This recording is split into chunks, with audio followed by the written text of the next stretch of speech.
Welcome back to the conversation. So, Miss Patricia or Mrs. Patricia Duncan Sutherland, how are you and welcome? I am excellent, and thank you very much for having me. So we have, you are known or you've described yourself as a partner, you know, not just a politician. So what does partnership look like to you on the ground of St. Andrew Eastern? Well, practically what it looks like is, for example, over the last 2 months, we've had a series of 20 community meetings, over 20 community meetings, where together we are building the dream, each community's dream for what they must look like in 10 years' time and what they would like to start with. And so in that partnership, I am bringing my own experience to the table, my own abilities and connections, and they are bringing their lived experiences to the table and their own qualifications to create that dream. So how is that different from you know, what constituents have experienced under, say, the current MP, Favour Williams? Well, my understanding from them is that they've really not had this kind of engagement where they get to design what the solutions will be. They've had maybe a few engagements. That's when there are issues and you have to meet with an agency, but not an engagement where they get to say, this is what I want. So, for example, in Augustown, they say, well, you know what happened? We want our community to be like a Cherry Gardens or a Hope Pastures. And I said, what that mean to you? I said, well, guess what happened? He said, when we come home from work, we have a lot of elderly in our community, and when we come home from work, we spend a lot of time on the road. So we want to have some benches on the roadside. We want to have some domino shacks, but we want order. We want to make sure we have enough sidewalk and our roads look good. But it must fit who we are and allow us to be able to enjoy our lives. And then they talk about their vision for their children. They want to make sure that all of their children are going to school and well-fed, and how does that work for them, etc. So together we can paint the picture of what we're going to look like. Yeah. So this is your third electoral run for Parliament, Yes. but this is your first in St. Andrew Eastern. First in St. Andrew You know, Eastern. what drew you to this particular constituency, and what gives you the confidence that this is the right place and time for you? Well, what drew me to the constituency is actually I was sought out by members of the constituency to be the representative. Members of the constituency or members of your party? Members of the constituency. Ah. Members of the constituency. Who are also members of the party, but they are the persons who live and run the constituency for the party.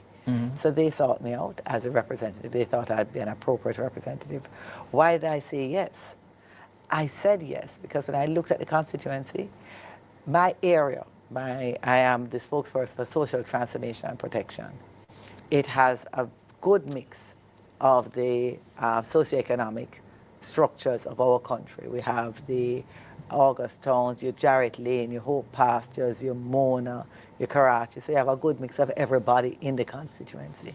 And so the ability to bring the country together and the constituency together and to see the social mobility occur and the creation of our middle class is a big part of the opportunity.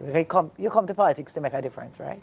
You know, Usually. for me, usually, I should say, one should. That's the usual assumption. That's right. But for me, it is, because where I'm at in my life now is that I'm not looking for a job. I actually should be looking to retire more than that, than looking for a job. You want to retire into politics? And that's what it is. Because you have to always have a way to self-actualize, right? To give back, to make sure that you are a part of a bigger picture. So here's what we know.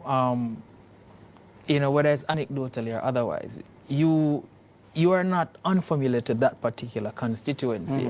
Perhaps not as an MP or just a regular member of the People's National Party, but you went to school in that area. That's university, and you have lived in that particular constituency. But then the question is, you ran in 2016. That's Southeast Clarendon. Yes. And in 2020 again, same constituency. What makes you think now, in terms of the confidence that you now have, that you can win there, as in Augustown, that particular area? Yes. No. Well, so the, My familiarity with the constituency causes two things, right? Because I went to university there, as well as the constituents. I would know a lot of them in my daily life. We would have grown up together, gone to party together, do business together, as well as inside of the Augustown community in particular. My family, my sister, and I would have worked with her then, did a lot of work, and my brother as well, in the context of social transformation as well. Yeah. You know, and so there is a lot of connection in that space. And my father, of course, in the politics, a lot of connection.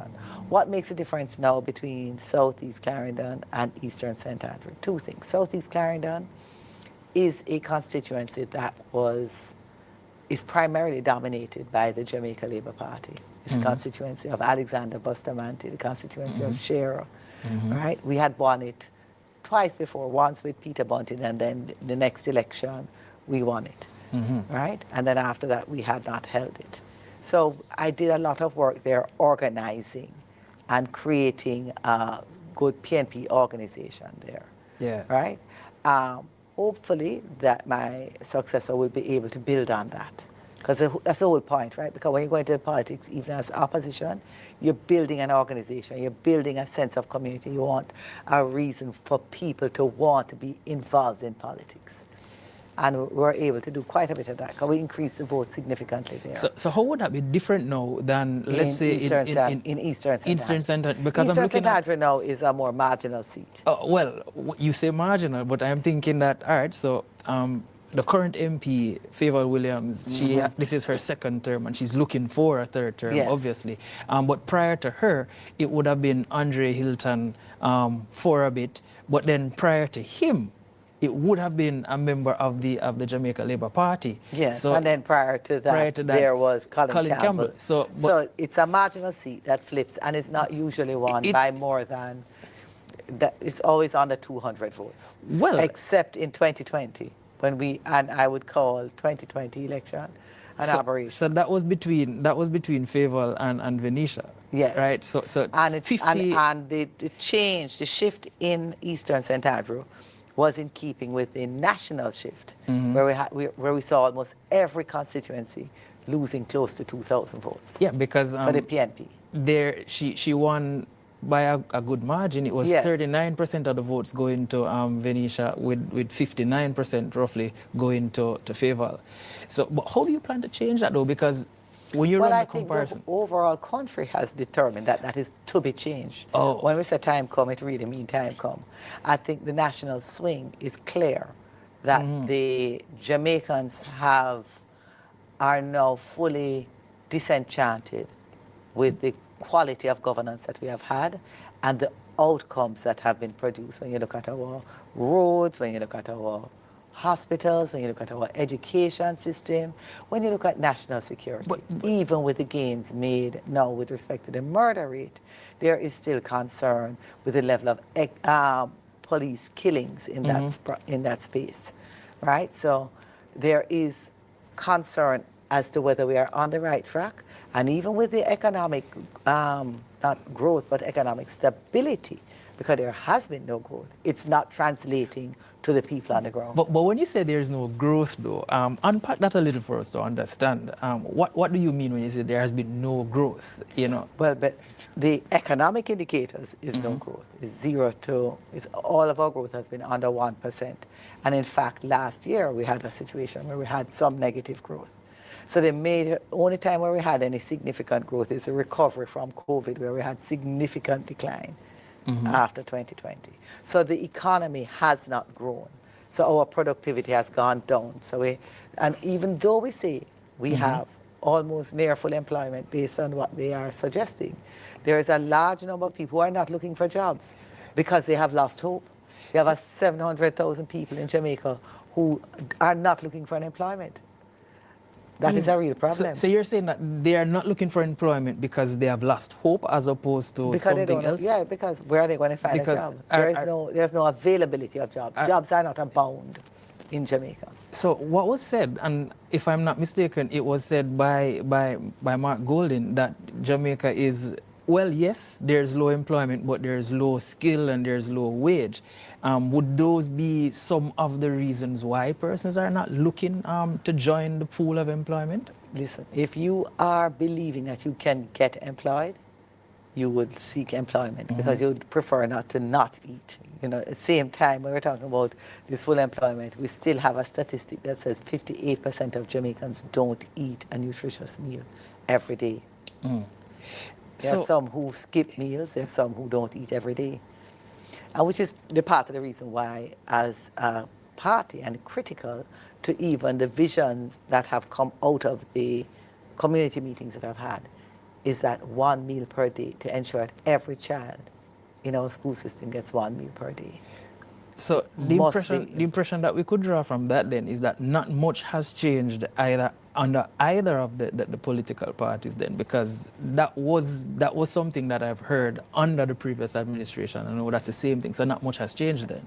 You could say that, but you know, here I am now. I'm now in 2025. For the last 10 years, we have had a Jamaica Labour Party government. And prior to that, we had 4 years of a PNP government whose job was to fix the economy such that we could then have space to grow. But prior to that, we had... Yeah, but how far are we going to go back? We can't go back now we can't go back to 1838 and then we can't move it forward. So I would say to you, in the last 20 years, the JLP has been in power 16 years. And so therefore, the result of our 20 years would be dominated by JLP policy. So the good and the bad and the ugly is based on JLP policies, that's what you're saying? For the last 20 years, they have been in power. I'm not saying the good and the bad and the ugly is based on that. I'm saying the last 20 years, they have been in power for 16 of those 20 years. So they do have an impact on the outcome. And they are currently the government, and so all of the decisions that they take is currently causing the outcome that we are currently having. How do you hold them to account, though? Because there are many persons who are criticizing the PNP to the extent that they're saying that they're not running on a credible platform. Instead, you're leaning on anti-corruption rhetoric. How do you respond to them? And can you list one tangible policy that would set your particular vision apart from that of, say... I started with one a while ago, which was the EASE program, 1 nutritious meal per day for every child. Hungry children cannot learn. And if we continue on education, you're going to talk about the student loan, the policy that you will not pay back that loan at a rate greater than you can afford to pay it back. So the loan payment will be set relative to your salary, and you will pay back when you get a job. So it is about how to help you to move forward. The third thing would be that if you want social mobility, you're talking about upskilling and the ability for a family to earn. We're talking about the first in family policy. The first person to qualify for university in a family will get a full scholarship. And that's going to be right across the board. And that's right across the board. So yes. And then when you think, and then that's education. When you talk about another tangible one, you're going to talk about housing, right? The issue of young people not being able to afford housing and move out of their families' homes. The $500,000 grant to young persons, which is $1 billion, which once you put the $11 billion back into NHT, you can do it, right? To be able to pay down on a house towards their down payment. This is obvious, most times a hurdle for young people to be able to get started. And the second thing is to reduce the price of the housing. So therefore we're going to land bank in NHT, and then we're not going to pass on the price of that land to the consumer. So in effect, you're putting subsidies in. So what happens? Subsidies in housing. You know. So you can, because the way to fix the housing, right now, it's $40 million for a 1-bedroom apartment. If you are a young person, even if you do get to the place where you have a job, you can't afford that. So we have to subsidize that if we're going to expand. It's the same things we did with Portmore. Previous governments would have done with Portmore, with Mona Heights, Hope Pastures, all of the Karachi, Long Mountain, the expansion of your middle class requires making affordable housing available to them. So and then there's the other one. You want another concrete one? We can't gear them in and we No, can't man, roll them off, we man. can roll them off. It's land, the land reform. So- Because we need to have all Jamaicans being able to own their own home. And the idea that we have of all of these unstructured settlements. And you know what I found interesting? Mona Commons. You know how Mona Commons come about? Everybody always calls Mona Commons in front of the hospital. You know what it come about? It was an indentured laborers settlement. That was where, when the Mona plantation was set up, then put the Indians to live. That was that settlement. So when people talk about it just come, it not just come, right? But the plantation owners got a chance to own their land. We now must facilitate others owning their land. Just before we go to the break, you have made mention about the whole land titling exercise right across, especially for communities like Land Lease and Standpipe and Vietnam yes. and those. You know, but what's your plan to make that promise real, and how will the Portia initiative that you spoke about, how will that play into that particular narrative? Well, so the Portia initiative, a lot of it is based on the Operation Pride.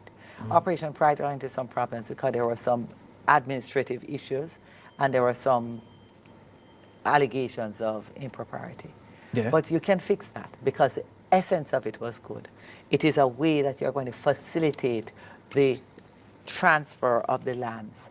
And because of the key initiative of our spokesperson on land that put forward in Parliament, where we're going to reduce the tenure from 60 years to 25 years. You're living on government land for 25 years, you can now apply for ownership of that land. So as we ease into the break, now, I just leave you with a simple yes or no question. You're planning on revamping Operation Pride? Yes. All right. So we're going to go to a break. We'll continue in a couple of minutes. Yes. So in a battleground seat with real stakes, Patricia Duncan Sutherland offers not just criticism, but new contract, one grounded in community, clarity, and care. Whether the people of St. Andrew Eastern will sign on remains to be seen. Continue to stay with us. This is A Conversation.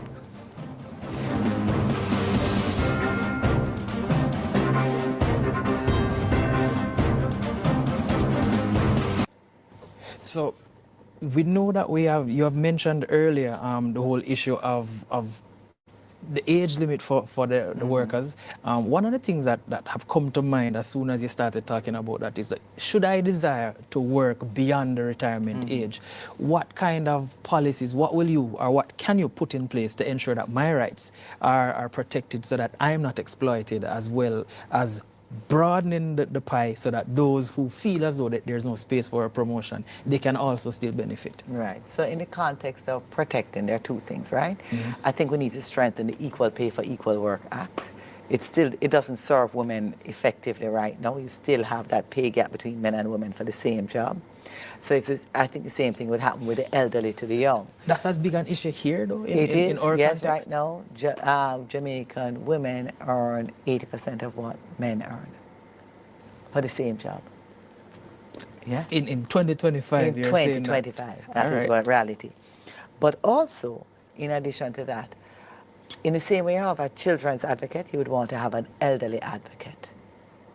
Because those roles now where you don't have the wherewithal to stand up for yourself, you have somebody to stand with you and to deal with the issues and the general issues that would affect.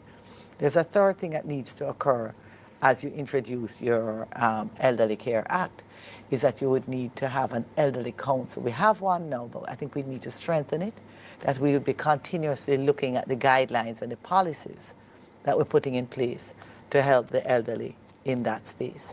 Because things and times going to change, right? Eventually, you're going to become elderly. And when what you need, like right now, the elderly want post office to collect them check, you're not going to want no post office to collect your check. So you have to change your policies and your structures. No, you're transferring it to accounts. I know most of the elderly folks that I hang around, they're getting it in their account. I know, but there are some, a lot in Jamaica who live in rural Jamaica who can't get it to their accounts. And when they get it to their accounts, they don't know how to operate with it. So that's what I'm just saying, you know, things will change, and eventually it will change, and one day that will no longer be the issue, but there will be some other issues to deal with, and we must always stay relevant to the needs, because there will always be differences in the needs. But, you know, I want to bring one thing in play, though. I want to, because the big basis for the social transformation is a family-centered approach to social work. You might have heard me talk about an army of social workers before. So when we are looking at elderly care, we're looking in the context of the whole overall family. And I define a family as children, parents, grandparents, and great-grandparents if they are alive. And that's one unit. And if you have a social worker working with the whole unit and helping them to navigate through the space and access what is available to them, we will have, first of all, better family values, because you will have them working together. And second, you'll have more social mobility, because you'll be, because when one person in a family is advancing, the whole family gets an opportunity. But that sounds, don't mean to be pessimistic, but that sounds like a pie in the sky or a pipe dream. Why I say that is because majority of those who are in, say, social work, when they finish, they're looking to leave because the work is here, because there's more work than people, but then the pay is not as attractive, to keep you in the space. So how would you fix that? That's one of the things, and I want to tie up all the questions together. So I want you to tell me also about the mindset, because one of the issues that we see, many of the policies that come about, they help the elderly, but they're somehow still treated as though they're dependents, all right? So you have advocated for partnership. What does that look like practically, say, in a government program that would help the social workers where they're getting more, and it would also help the families so they don't feel like they're dependents? Yes. So a big part of it now is, in the context, is the training, right? So you have to have the training for the social workers. In terms of the pay, the one way to address pay, right, is that you have to increase it and make it a little more competitive. But in the context of who we have as social workers already, if we consolidate all of our social workers in Jamaica into one space, we have a greater chance of having a greater impact. Because we have social workers in NHT, we have social workers in Ministry of Health, social workers in SDC, social workers in Ministry of Labour and Social Security. Now, if we then took a view of a family and worked with a family, so a social worker moving from, connected from school into the community with the families and into the wider society, then I think we would have a greater impact. But to do this, you have to train them. This is not a novel idea. This is how they treat with social work in England. This is how they treat with social work in parts of Canada. It's not a novel idea, but I think something that we need. We talk about needing to strengthen our family structures. We have to be deliberate about it. And if we're talking about the partnership, to be able to help people to change their lives, we have a lot of government programs in place, but people don't know how to access them. And they don't know which one is most appropriate. And sometimes they're not designed effectively because they don't know what the people actually need. So we're all but at the end of the program, and one of the last questions I wanted to answer for me before we leave. Some have argued that prioritizing elderly typically comes at the exclusion of youth with investments, as far as investments are concerned. How do you balance those interests, or better yet, how do you align those interests? Well, I believe that one doesn't preclude the other. You have to balance all of those. And actually taking a family-centered approach would naturally balance everybody. However, the point is that you are going to make your allocations for your schools and for your children and for your youth. You're going to make your allocations for your training so that your youth can become more qualified and access more high-paying jobs. But you have to also create those jobs, so you also have to buttress your entrepreneurship class. And that is buttress not just in youth, it's youth to the elderly. That's a lot for us to consider. In a society too quick to retire its elders, Patricia Duncan Sutherland is proposing a different future where aging means contributing, not fading. Patricia, thank you for joining us and sharing your bold vision. When we return, we welcome Dr. Sydney McGill, a clinical psychologist who will help us to unpack how screens and silence are shaping modern intimacy in Jamaican homes. Continue to stay with us. This is The Conversation.